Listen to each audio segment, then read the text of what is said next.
Hello, AP Chem students, and welcome to Topic 7.8, Representations of Equilibrium. The learning objective for today is 7.8.a, represent a system undergoing a reversible reaction with a particulate model. So we've already looked at some particulate models with equilibrium and some of the stuff we've been doing up until now, but this is just to kind of take a deeper dive. So when you're thinking about equilibrium models, like all chemical systems, equilibrium systems can be represented with particulate models. And when you're evaluating these particulate diagrams, you want to consider the following. First of all, if the system is at equilibrium, does the ratio of reactants to products represented match the value of K? I have some sample diagrams to show you. Now, we're not going to go through the answer to the questions, but I'm going to talk to you about the diagram itself and what you want to look for here. So this question said, what is the error in this diagram? Now, I added on a little bit to the end just to kind of condense what was above. So if the equilibrium constant for this reaction is 3.2 times 10 to the negative fourth. So if you look at this, this is a dissolving equilibrium, right? So we'll get to that later on in the unit. But the issue here is that this ratio is incorrect. So you produce 1 strontium for every 2 hydroxides, and you see that that ratio is not correct in this drawing here. We have a 1-to-1 ratio, and so this would be incorrect. Now, sometimes you also see a situation in which they might give you a really easy to think about K value conceptually, 2, for example, and then they would look at, you might be able to look at the ratio of reactants to products and see if that ratio is correct. So you do need to think about the ratio of your components here. Next, if the equilibrium position is unknown, you can compare the relative amounts of reactants to products to the value of K. So if we look at this situation, if K is equal to 0.4 for this reaction at these conditions, well, the concentration of the reactants increase, decrease, or remain the same as it progresses. And so I kind of took the diagram from an AP question, and then I gave you, kind of a prompt. Again, this is a prompt that I modified a little bit, but what you could do is count up your number of products and count up your number of reactants, and then plug those values into your equilibrium expression here to see if they would actually match, right? And so here we can see that we've got 1, 2, 3 products. We've got 1, 2, 3, 4, 5, 6, 7 reactants.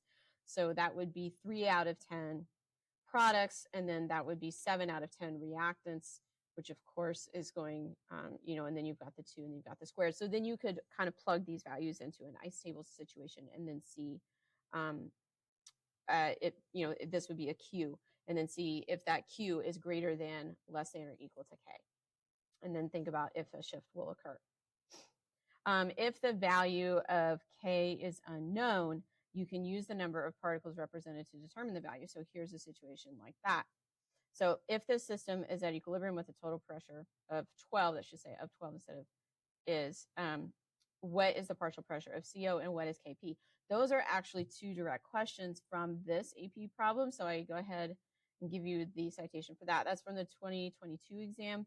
This is number 1. It's kind of far down in the question, but if you wanted to look at what that would look like, that question is freely available online with a scoring guide. But again, you can look at the particle diagram to figure out what your partial pressure of CO would be, and then you can think about your total pressure. You can apply Dalton's law of partial pressures to figure out your other pressures. You can do an ice table, and you'd be able to figure out the value of KP because you know this is at equilibrium.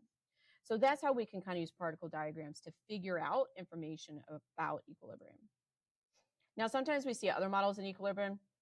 We see lab data. This data table came from my previous video from the last topic, so this might look familiar. And so then you would know that this has reached equilibrium when your concentration, or in this case, your total pressure, has stopped changing. That means it's reached equilibrium.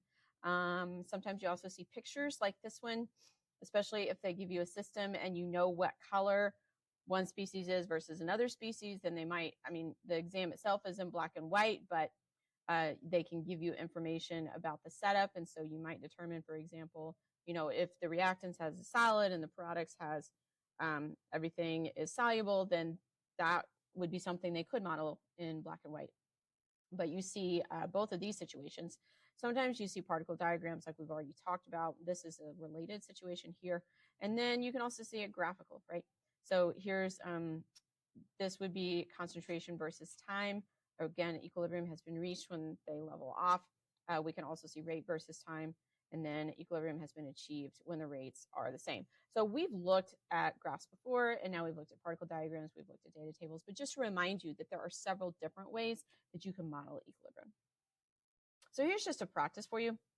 In the following illustration, A is represented by blue circles, B is purple squares, and C is orange ovals.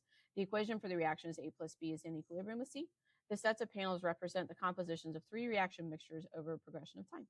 So then part A, which if any of the systems shown has reached equilibrium? And then question B, propose a stress to one of the systems above. Draw a representation of the system after equilibrium has been reestablished in response to this stress. So I should have told you to pause if you want to try first.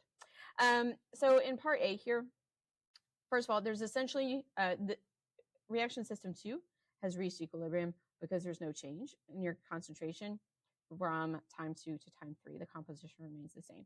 In reaction system 1, we continue to see a change. In reaction system 3, we continue to see a change. Is it possible that in both of those systems, time 3 is when equilibrium is attained? It sure is, but we just don't have enough information to be able to definitively say that it has reached equilibrium. Whereas in reaction system 2, we can say that because we no longer see a change in concentration. There are several stresses you can propose here, and you can draw diagrams for any of them. You would not be able to do a temperature stress in this case because there's no information about if this reaction is endothermic or exothermic. But I've just given you an example here.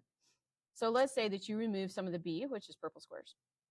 So the response to that would be from the system would be that the reaction would proceed to the reactants because we have removed some of the reactant. So that would form more B to compensate, and it would consume C at the same time. Now, when you form more B, you're also going to form more A because you're going to form 1B for every, or 1A for every 1B. So your new picture will have less orange, and your squares and your blue circles will no longer be equal to each other because you removed some of the B, and then to account for that, you had to form some more of your reactants. So as you form more B to replace what is missing, you will also form more A. And so the reaction will proceed until that ratio of A and B to C, right, has equilibrated back to what the equilibrium position was. So I didn't draw that for you, but I just kind of wanted to talk through the process.